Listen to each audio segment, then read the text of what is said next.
بازم فدای تو بشم دوست. خدا جان. چهار زنگ میزنم حالا حواسم هست. بریم مال تو راه نمیرم.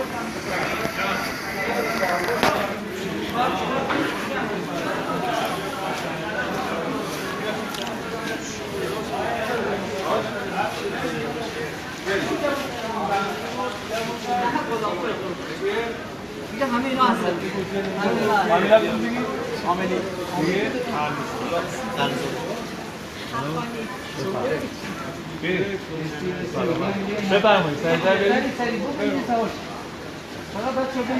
اجمسه خلافه. راست جان خدا.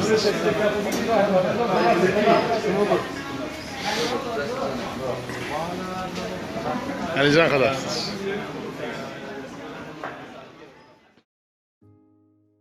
در دل زاگرس رشته کوهی کشیده شده که به خاطر قله‌های بلند و زمستان‌های خشنش خیلی‌ها به آن می‌گویند آلپ ایران. اشتران کوه، جایی که قله کولجونو یکی از صخره‌ای‌ترین و سخت‌ترین قله‌های این رشته کوه هر زمستان صعود کننده‌های زیادی را وسوسه می‌کند. آذر 1396 همین کوهستان سرسخت صحنه حادثه‌ای شد که تا مدت‌ها جامعه کوهنوردی ایران را در شوک و اندوه فرو برد. حادثه‌ای که جان 9 کوهنورد را گرفت. 15 نفر بودند. 14 کوهنورد از مشهد و 1 نفر از علیگودرز. ظهر و عصر چهارشنبه راهی منطقه شدند و حوالی غروب به پناهگاه زیر قله کولجونو رسیدند. هوا آنقدر بد نبود که برنامه را لغو کنند. پیشبینی‌ها می‌گفت تا حوالی ظهر یا اوایل بعد از ظهر پنجشنبه امکان صعود وجود دارد. قرار شد صبح زود قبل از روشن شدن کامل هوا صعود را شروع کنند. با این امید که پیش از خراب شدن وضعیت جوی به قله برسند و برگردند. پنجشنبه ساعت 6 صبح صعود آغاز شد.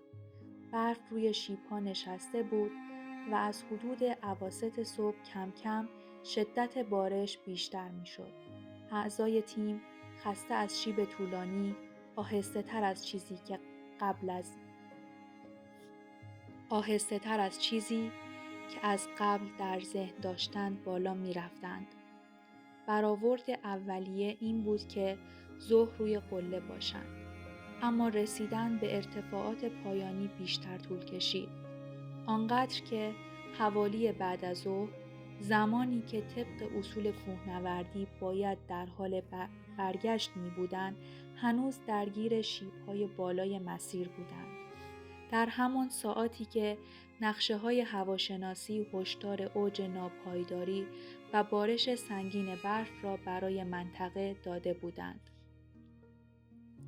در نهایت گروه بعد از ساعت 3 تا 4 بعد از ظهر به قله نزدیک می شود. حالا دیگر هوا رو به بدی رفته و باد و برف شرایط را سخت‌تر کرده است. در کولجونو یک نکته حیاتی وجود دارد. مسیر صعود همان مسیر معمول برگشت نیست و برای فرود امن باید از مسیر صخره‌ای دیگری استفاده شود. اما در آن شرایط با خستگی و فشار زمانی گروه در تصمیم گیری به سمت دهلیزی می رود که به یک دره منتهی می شود. دره‌ای که آنها شناخت کاملی از آن نداشتند، اما راهنمای محلی ادامه مسیر از همانجا را تایید می کند. کوهنوردان یکی یکی وارد دهلیز می شوند، از چند آبشار یخزده با کارگاه و طناب پایین می روند و در مجموع 3 فرود انجام می دهند. بخشی از تیم به عنوان نفرات پیشرو جلوتر حرکت می کند تا مسیر را پیدا کند و بتواند بقیه را هدایت کند.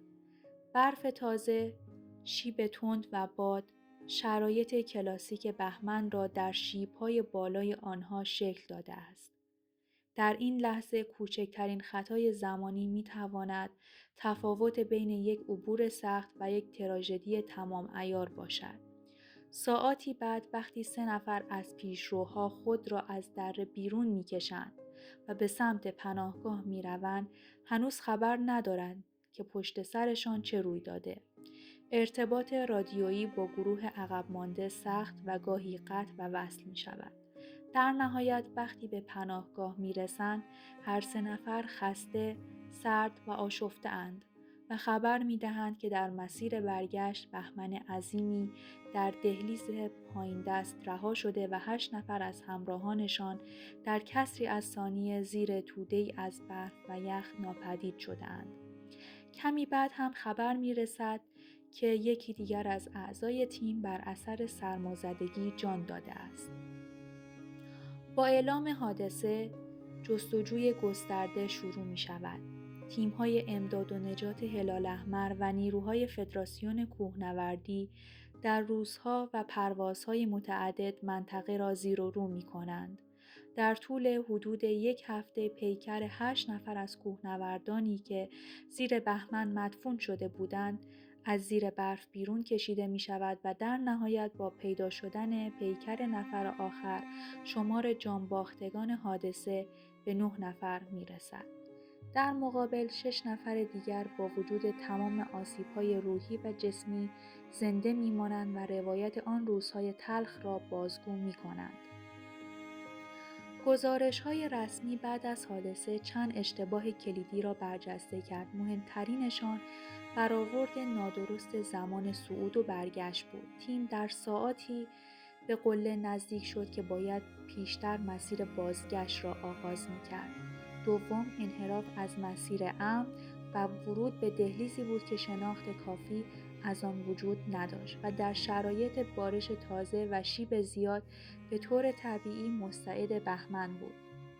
سوم، بی‌توجهی به هشدارهای هواشناسی بود که از چند روز قبل برای همان پنجشنبه بارش شدید برف، وزش باد و افت شدید دما را اعلام کرده بود. مجموعه‌ای از شرایط که احتمال ریزش بهمن را به شدت بالا می‌برد. حادثه اشترانکوه فقط یک روایت غم‌انگیز نیست، درسی است درباره احترام به کوه، زمانبندی دقیق، گوش دادن به هشدارهای هواشناسی و شناخت مسیر.